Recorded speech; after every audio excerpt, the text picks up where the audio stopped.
Here before. If you can note this down, you can download this yourself and take a look at it. We are going to be going through this on a PowerPoint, but so you can have your own copy. We have a couple copies out at the table, and I think tomorrow we'll also have, yes? We're planning to have some time tomorrow when you can take a look at the materials. Okay, if you can go to the PowerPoint. Thank you. Okay, hopefully that'll work out all right. So just a little introduction. Many years ago in ISKCON, back in the 60s and 70s, if children were going to be educated in Krishna consciousness, they went to a boarding school and to receive, hopefully, a Krishna conscious education. As Yadunandan Maharaj said, oh, thank you. We often achieve the opposite of what we intended, but at least that was the idea. And when boarding schools in ISKCON started to decrease for reasons which I'm sure most of you know, we went more into day schools. But even then, faith in ISKCON providing educational systems for its children definitely decreased. I mean, it wasn't that long ago that we didn't have any children in outside schools, and now throughout the world, the majority of our children are not educated in ISKCON. How are most of our children learning about Krishna consciousness? We would hope that it's from their parents, but frankly, if they have to leave for school at 6:30 or 7 in the morning, as I travel, I stay often in temple ashrams or otherwise at the home of grihastas. And I'll tell you frankly, very few families are actually training their children in Krishna consciousness. They're waking up their kids, hurry up, get in the shower, get your stuff together, you have to go to school, have something to eat, hurry up, the bus is coming, get out the door, offer basin seats to the deities, go. And that's it. You know, and after school, it's doing the homework and going to soccer practice and this and that and the other thing. Oh, I have to go here, yes. Yes, sorry. Am I in the right place? Yep, but now I don't have this here. Okay. And so there's actually very little time for Krishna conscious training. And the parents are busy with work. They're not going to the temple every morning. I mean, when we raised our children, we were going to the temple with our children for Mangal Artik every morning. If you say that now, you're some kind of a fanatic. So very little at home, hardly going to the temple, going once a week maybe for the Sunday feast. The parents are going to the program, and the children are running around outside. Maybe the temple has a program for the children on Sundays. One of the top reasons for that program, it was even one of the reasons given by the group yesterday, was to keep the children busy so the parents could go to the program. When I first started teaching children in ISKCON, back in Gita Nagari, the 70s, I was told the reason you're teaching the children is so the parents can do something valuable and the kids can get out of the way. It wasn't until I met Jyotirmayi at the 55th Street Temple, and she said, Urmila, it doesn't matter if the parents go to sleep. You're teaching the children for the sake of the children. Most of our once-a-week programs in our temples, with some notable, wonderful exceptions, are simply a babysitting service being taught by somebody with no teaching experience, no teaching training, and no materials. Here's some pictures for the kids to color. Read them a story. Then Krishna went, sit down, to the forest to kill the... What are you doing? I've been to a lot of these classes, and that's what I see. And I asked the leaders in a center that had 900 children in a once-a-week program, what's your criteria for a teacher? Oh, we look for a nice Mataji. And I thought, okay, well, you're just denying half of the human race as being a good teacher, and then your only qualification for the females was that they were somehow or other nice. And then if you actually find somebody who is nice and doesn't just shout at the children and read stories in a monotone, they don't have any materials. Or maybe they have a little bit of materials. They have one book from here and one book from there, and this book is only for 5-year-olds, and this book is only for 10-year-olds, and it only provides a week worth of instruction. And the teachers don't have any time anyway because they're chanting their rounds and they're cooking and they're running their children here and there and cleaning their house and taking care of their husband. And they don't have time to prepare a lesson and get stuff together. Often the rooms for these schools are bare. Literally, there's nothing in the room. There's no resources. There's no money being put into them. And by the time the kids are 12, they say, I don't want to go anymore. Krishna consciousness is boring. My dear friends, this is the situation for Krishna conscious education for most of our children and youth in most of the world. There's some rare exceptions, some really creative teachers who write lesson plans, who get resources together, who have dynamic, incredible instruction, but they are the exception. So if we really want to educate our children, yes, we should look at full-on schools that teach full-on academics, without any doubt. I wish we had all of our children in such schools. But we also need to look at the reality that most of our children don't have access to such schools. Even if they wanted to, even if the parents wanted that, such schools don't exist in their country at all. How many full-on academic schools do we have in the whole of Europe? Practically none. Or in the whole of North America or the whole of South America. There's almost nothing. And in some countries, homeschooling is illegal. And in other places, the parents don't even know how to homeschool. So if we don't produce something for children that can happen once a week or in the afternoons or in homeschool to teach them Krishna consciousness, we're losing thousands of children. And as we've pointed out in other places, there has never been a religion that succeeded only with adult converts. It has never happened. Our movement will not succeed if we do not train our children. That is just a sociological fact. If we don't have children, and if we don't train the children we have, our movement will die. That's just it. It doesn't matter what else we do. So I think it's something that we should take very seriously. Now, there's two main tracks here. One is to train the teachers, and the other is to give the teachers the tools to teach the children. So we're very much hoping, with all of your blessings, that this will be a joint effort by the Ministry of Education and ИСККОN Communications. ИСККON Communications has a track record of bringing training all over the world. And in speaking with Anuttama Prabhu, he's very much in favor of creating a training program which temples would then require their teachers to have in order to have an official Sunday school. Along with that training program for the teachers, we would also provide a curriculum. Now, the benefit of this curriculum would be not only that it could be used in Sunday schools, it could also be used in after-school programs. Parents who are homeschooling their children could use it to teach their children Krishna consciousness, and even in full-on academic schools where you try to integrate Krishna consciousness into everything, even in those schools, generally they like to have a separate, discrete class where they're teaching the philosophy and the practice of Krishna consciousness. So this curriculum could be used in all of those venues. It would thereby provide a great increase in value even for those very fortunate parents and teachers and communities that have a full-on school. So we've been working on this now just for a few months, got together a group of about 35 educators and a Google group, and put together at the strong urging of Tapan Mishra Prabhu. He really has to be given the majority of the credit for this. A year ago, he met with me and just said, you got to do it, you got to do it, you got to do it, you got to do it, you got to do it. And we produced, he said, why don't you produce a sample? And then he said, why not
the books for the children, books for the teachers, materials for the children to use, knowing that most parents and teachers are busy. They're not going to have the time to collect and create these themselves. So I want to go just very quickly through this. We do have the book for you to download and for you to go through at your leisure, if you have any such thing as leisure. And we do have the printed book for you to also look at. So I'll go through this quite quickly. Oh, I have it myself to go through. Well, that doesn't work.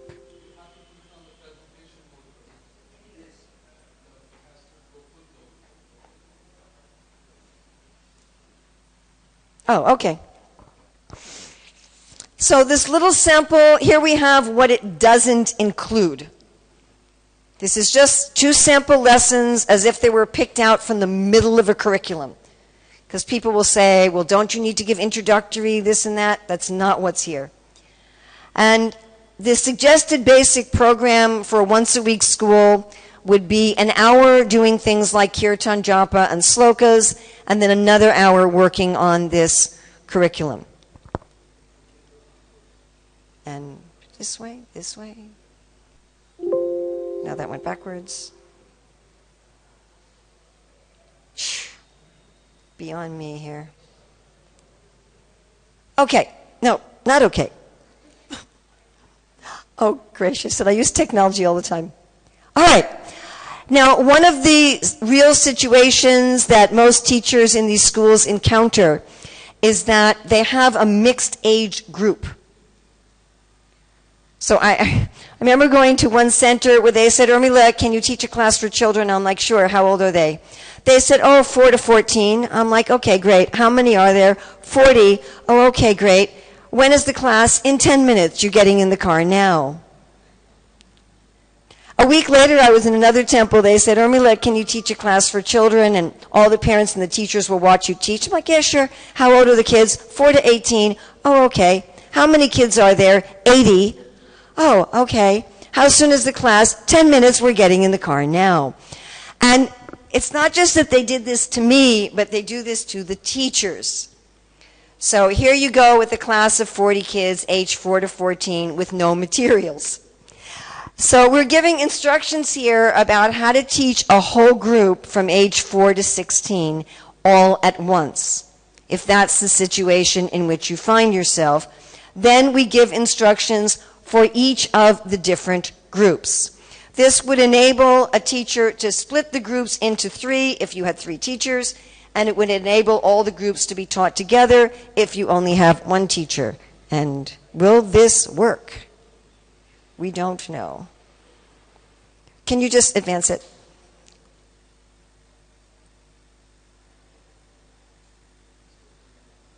Just whatever.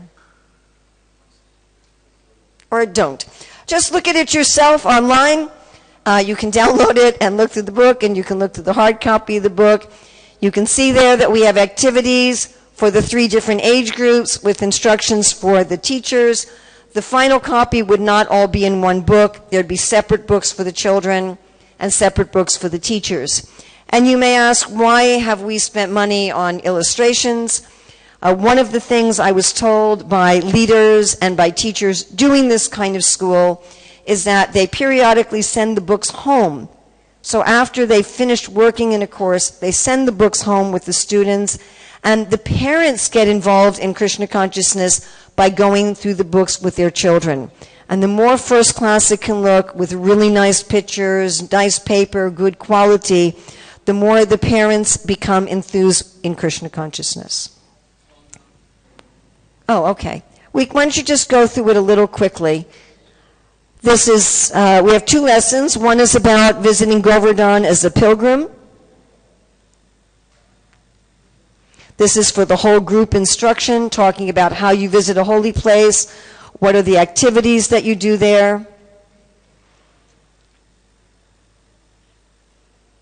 And this is an activity for the younger children, where they would bring in pictures of going to different places and categorize them with the idea of trying to understand what's the benefit of visiting a holy place. If you can go on.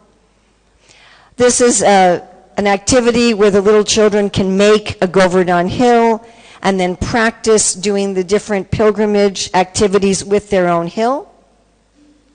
Now here we have for somewhat older children, 7 to 11, and you have instructions here for the teacher, then also on the other page about going to a holy place. How do you feel about holy places? What are your experiences there?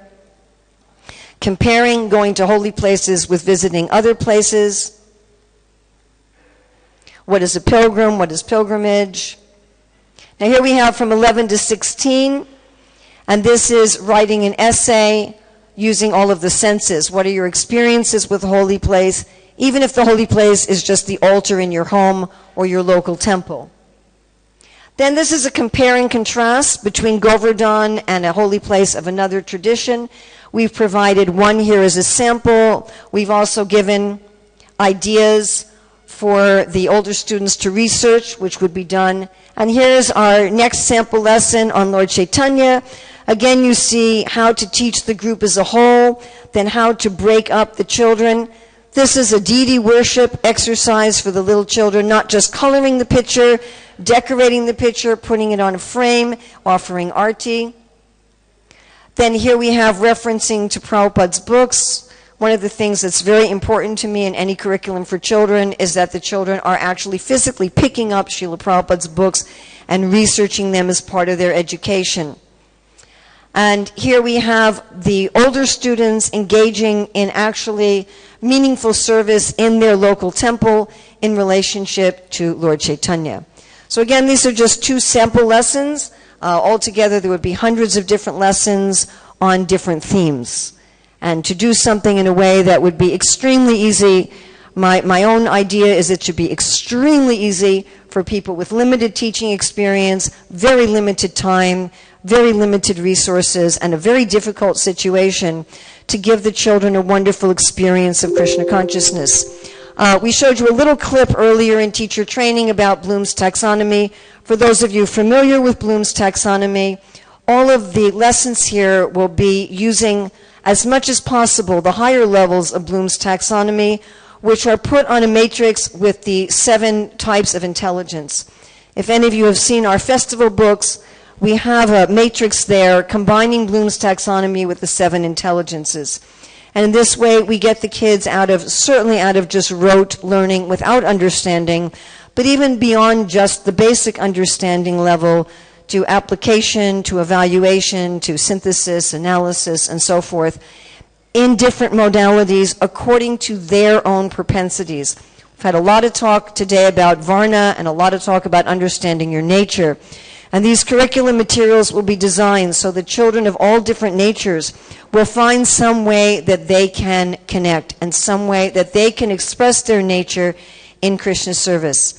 The main reason that we're presenting this at this particular conference is this is not going to be the work of one person or even 10 people or 15 people.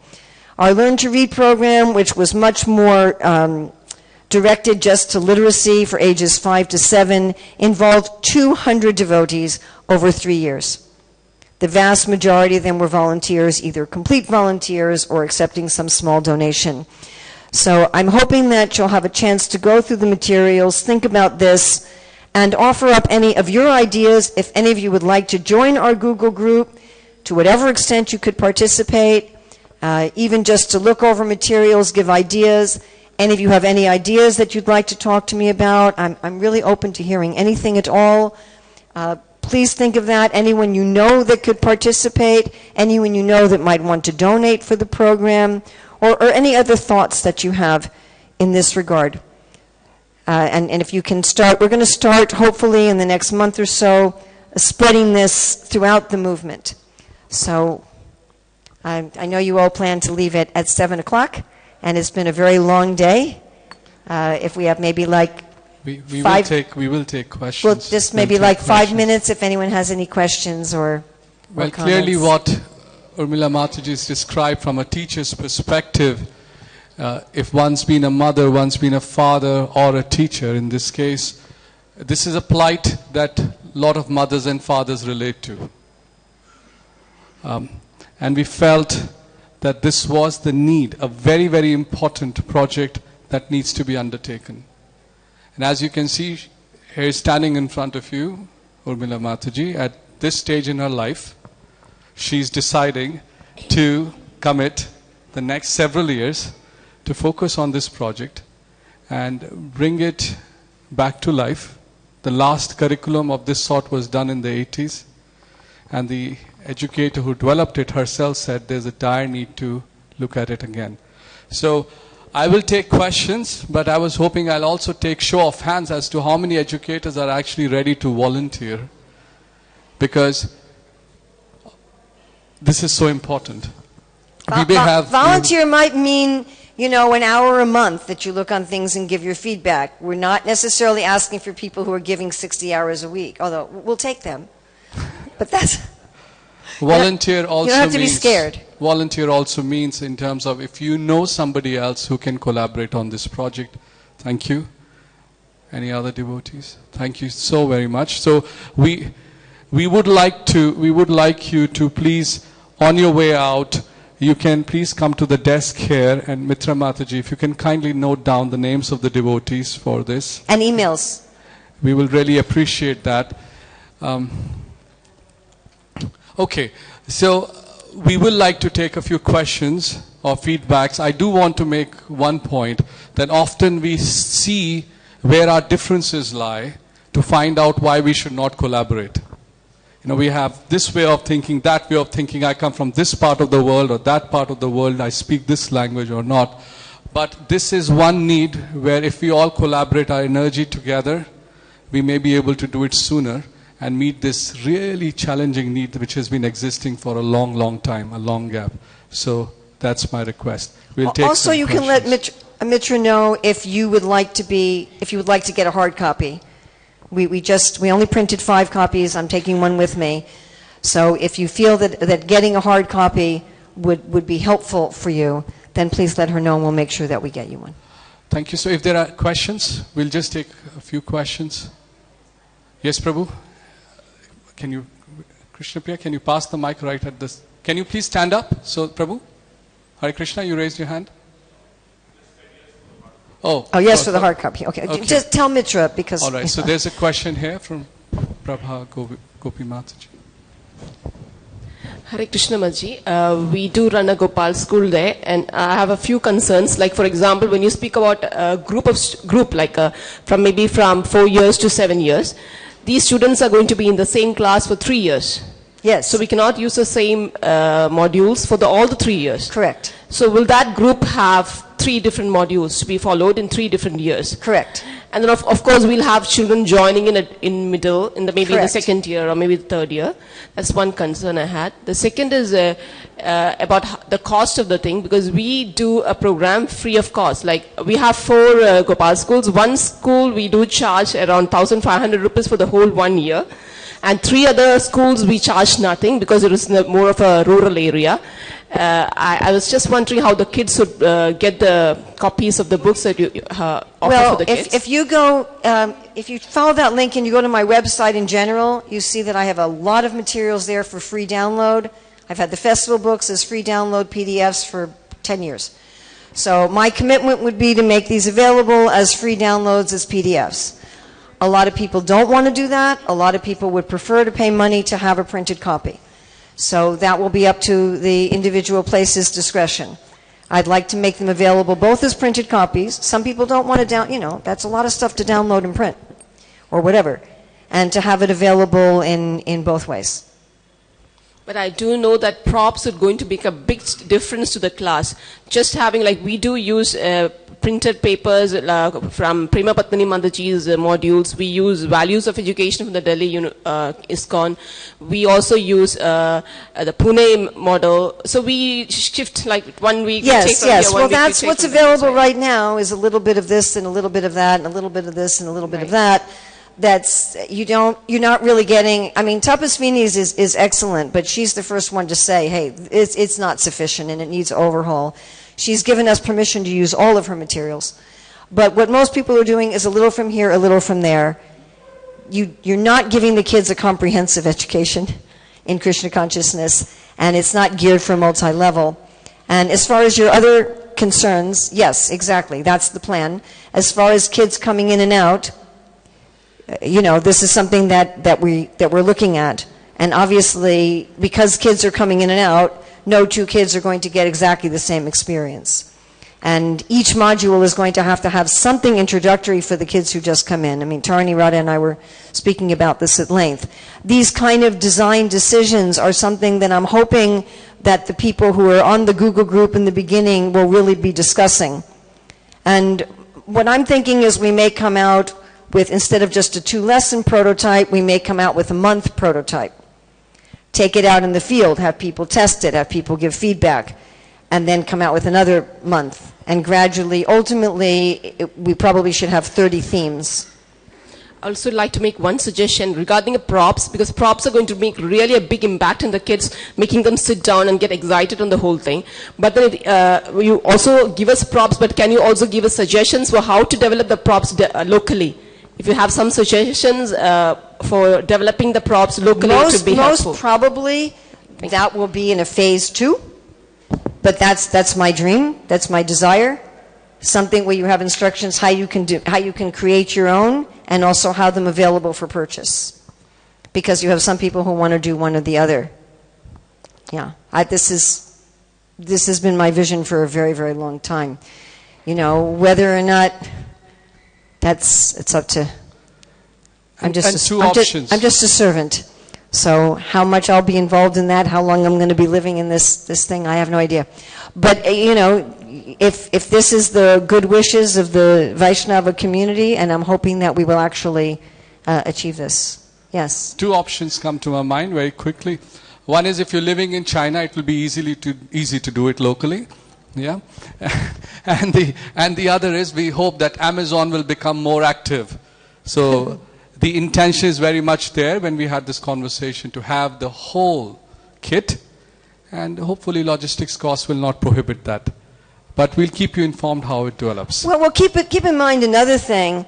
I think what Bhakti Rasayan Sagar said, if you have something really good that meets people's needs, guess what? What do you think they'll do? They'll pay for it. So if you have a scarcity mentality, no one's going to pay for anything, and therefore we can't provide the kids with good stuff because we can't afford it, that tends to perpetuate itself. I mean, one of my, agitations in ISKCON has been we produce these gorgeous BBT books for the adults, and the kids get this, poor copied, it used to be mimeographed, you could hardly read it, stapled together things that fall apart because we're not investing any money into the children, which means we're communicating to the children, you're not very important. You're not really worth anything. So I feel that, produce a world-class program, have world-class materials, and you'll start to develop a culture where people will say, hey, I want to send my child to that, and it's worth some money to pay every week or every month. There's one more question. Yes. Actually, as a commentary, I was sitting in the back listening to the class with a friend of mine, Krishna Priya. She's 15 now. And when you start speaking, she was like, yes, it's me. It's about this, what's happening. So it's a perspective that we don't, as educators, we don't usually look at how the students will see what we are doing it. And she was very excited. And she was like, yes, Janavi, somebody, is thinking about us. So thank you very much. Sure. I heard through the grapevine that there was somebody gave a morning class recently where they said, no, don't get married, don't have children, and don't bother doing anything with the children because none of them turn out very good anyway, and so. And I thought, if we're having trouble with our children, maybe it's because we haven't given them the proper attention. So, what do you say? Is it time? We give proper attention, and it's time. Is it time? And it's time for also prasadam. Thank you. Well, thank you, Urmila Mataji. And along with your applause, you can encourage us more by please participating in this project. Thank you so much for your patient hearing and participation in the conference. We invite you to kindly honor Krishna Prasad outside. And we close this conference by thanking all the devotees, and all glories to Srila Prabhupada. Jai Srila Prabhupada.